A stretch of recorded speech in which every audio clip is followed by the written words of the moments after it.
Pittsburgh Sean here, and I will be making a video here on the Pittsburgh Steelers.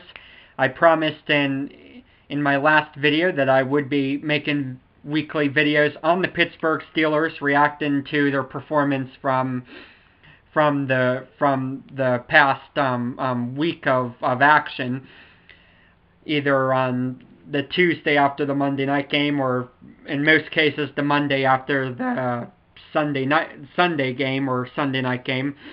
And obviously this weekend coming up, the Steelers are going to have a night game at Indianapolis. Might get into that a little bit. First, want to say I've got a lot of feedback lately on different requests that people have of videos that I should upload on this channel from WDVE.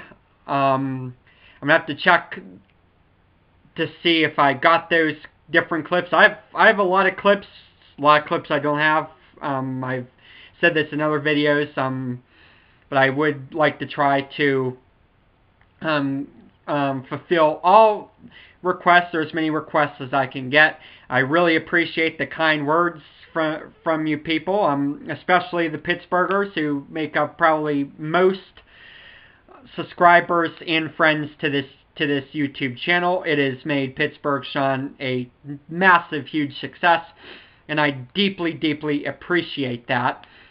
Also, I do have another channel. I am a political junkie, and I do have a channel for that, Pittsburgh Liberal. So I did make a video on that. So scroll down on my YouTube channel if you're in the politics and are a liberal, or just want to hear my political rants. I will be making a video tomorrow there, and I'm going to be talking about this because I'm going to be reading more into this Pennsylvania Electoral College thing, since it affects Pennsylvania in a way. It's kind of a local movie, so I don't know, but I'll be making that, but that's obviously not the point of this video.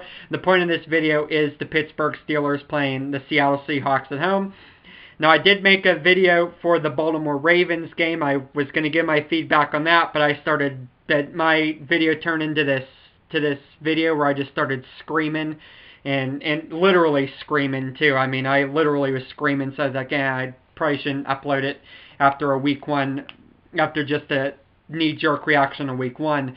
However, after week two, I can say pretty much with uttermost confidence that the Pittsburgh Steelers fans should be very, very worried, and I'm going to be telling you why here. Now, first, I do like to say that the Pittsburgh Steelers beat the Seattle Seahawks in their home opener 24-0.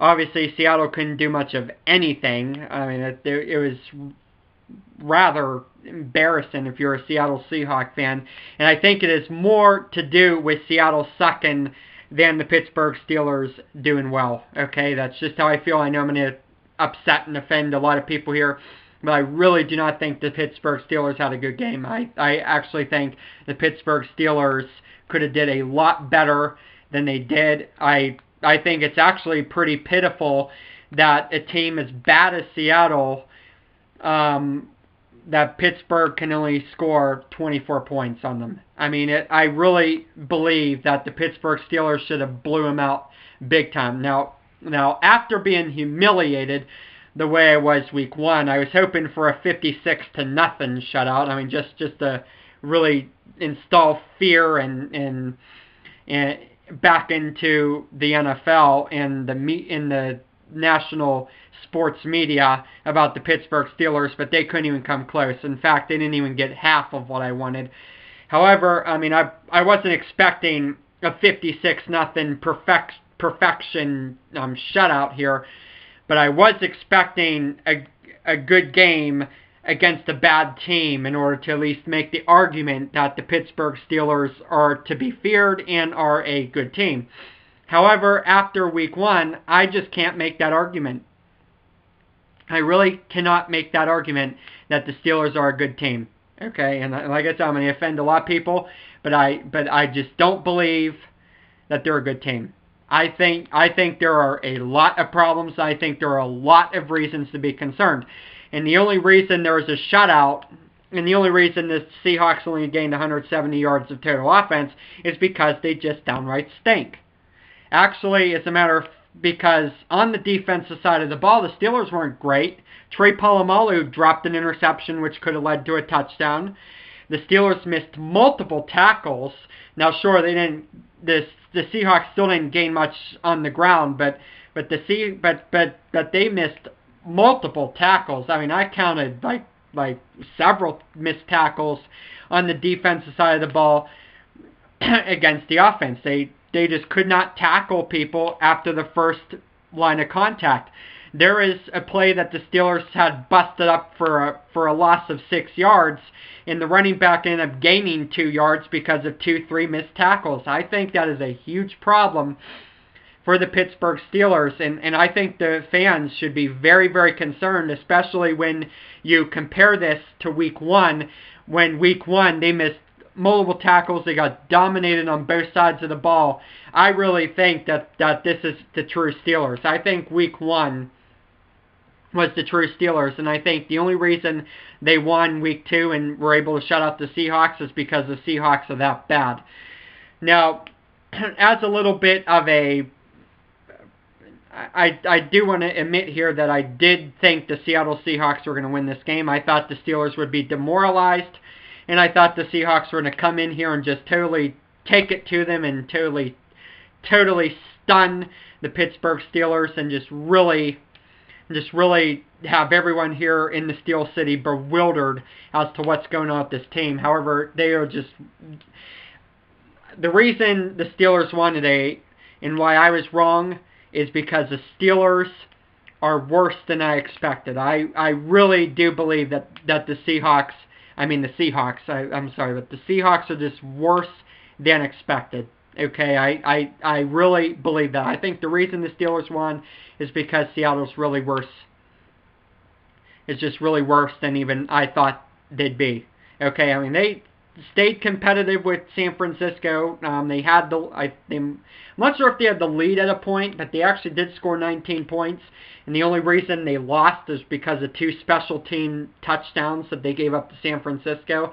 I mean, I really thought Seattle was going to have at least some spirit coming into Pittsburgh, but they really didn't. I mean, it was really a bad performance by Seattle, and I really think they're worse than what I even thought they'd be. And I think that was really the difference, because actually on the offensive side of the ball for the Steelers, they weren't good.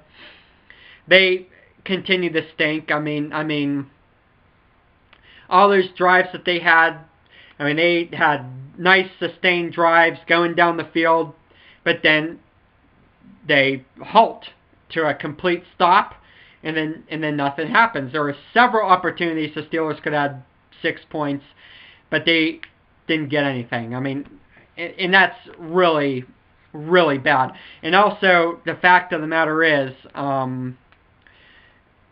against a team like this, who basically had no effort and were dominated on both sides of the ball, I mean, and even the running game really, really collapsed after the first half. I mean, the first half, the Steelers were running the football with ease, but then in the second half, they just really stunk with the running game. And against a team like Seattle, and you can't at least run for... I mean, that is really, really concerning to me as a Pittsburgh Steelers fan. I am really concerned that the Steelers are in huge trouble here if they really can't get their act together here and start running the ball. I mean, this was a bad team we played, and the fact that they can only get Mendenhall, I think, only had like 60, 70 yards. Redmond had a touchdown early, but they were really no factor in the second half, especially in the old days when it would be like bus time or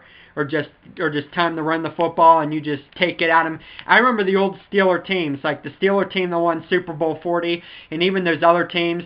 You get a lead on them early, which is what we did, and then you just take it to them, and you just pound it at them and pound at them and pound at them in the third and fourth quarter, and we just do not have that anymore, and that should be just really concerning if you're a Steeler fan.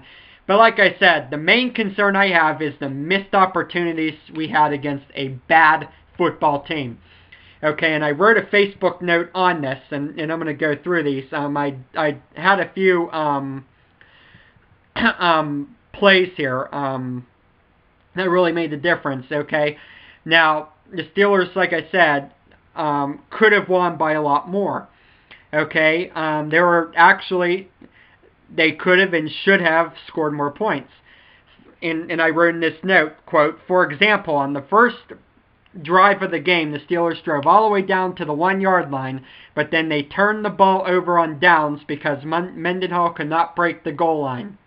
Okay, so that's drive 1. Could have been 7 points. Steelers get nothing. On another drive, the Steelers got all the way down inside the 10 again, but had to settle for a field goal instead of cashing it in for 7 points. Another failure for the Steelers, end quote. That's number 2, and that again really shows a concern. They can only get 3 points when they were down at like the 4-yard line, so that was a failure. Then the Steelers again drove pretty far, missed a field goal attempt after stalling again. All 3 of those drives had what I think something common. They just could not punch the ball in. And then on the defensive side of the ball, they stunk because they missed tackles. They dropped an interception for a touchdown, which was a sure interception for a touchdown. This is, I mean, it's really disheartening. Like I said, if you're a Steeler fan, that it only was 24-0. I am not impressed by it. No, I probably wouldn't have been impressed with anything less than a 56-0. I'll be quite honest.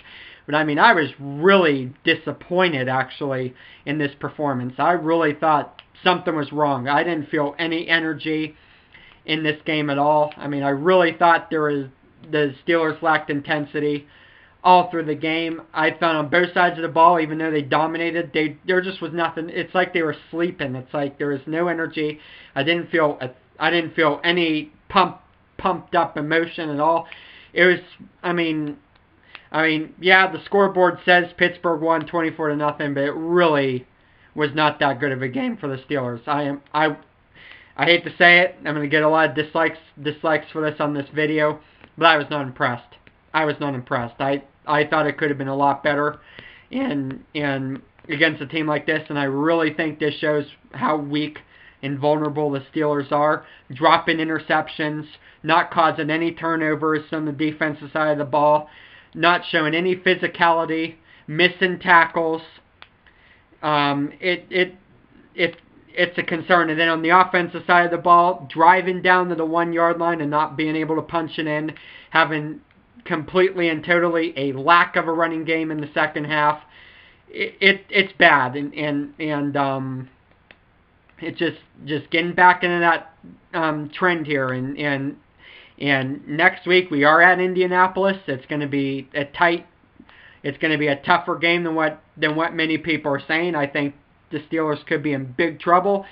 And then after that, they're at Houston. That's another very tough game. It's going to be a tough year, I think, if they can't get their acts together. Because Seattle is probably going to be one of the NFL's worst teams this year. And the fact that the Steelers can only win 24-0 really should concern everyone here.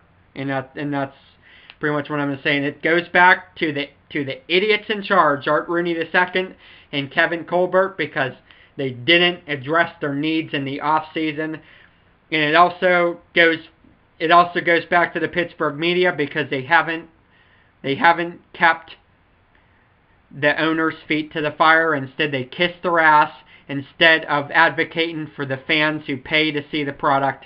I think the Pittsburgh media has done a disservice to this city, especially on all the stations, WPXI, WTAE, KDKA, the radio, the fan, or just any Pittsburgh media in general. I think they've done the Steeler fans a big disservice for what they've done, and I think that's a big shame. But anyway, that is the Steeler video for this week. I will have a lot more of these videos recapping each week. Subscribe to this channel if you just come across it and like what I have to say. Subscribe to my Pittsburgh Liberal channel if you are a political fan. I will be making something on the Pennsylvania Electoral College issue very, very soon, so check out for that. Otherwise, that's all I have to say for tonight. I'm sorry I wasn't happier about this game, but that's just my thoughts on it. I'll probably get a lot of dislikes, but so be it. Anyway, thank you very much for watching this video. See you next week.